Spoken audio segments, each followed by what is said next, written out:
বিসমিল্লাহির রহমানির রহিম। আসসালামু আলাইকুম। সুপ্রিয় দর্শক, দ্য রেইন কুকিং কটেজে সবাইকে সাদর অভিনন্দন। নিশ্চয়ই সকলে ভালো আছেন, আমিও আলহামদুলিল্লাহ।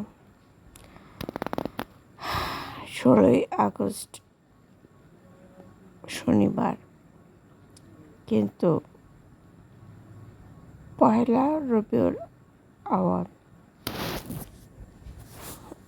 12 মাসের 12তম তারিখে নবী করিম সাল্লাল্লাহু আলাইহি সাল্লামের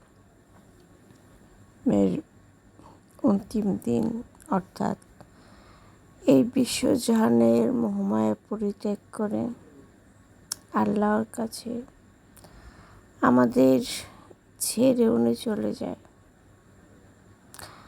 আজ সারা বিশ্বের কোটি কোটি উম্মত, আমরা যার অনুসারী, তার এই বিশেষ দিনটিকে সম্মান করি।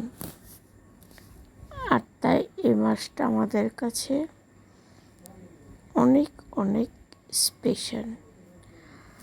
আর এই স্পেশাল মাসে স্পেশাল কিছু তো নিশ্চয়ই আছে, আর সেই স্পেশাল কিছু নিয়ে কথা হবে ইনশাআল্লাহ।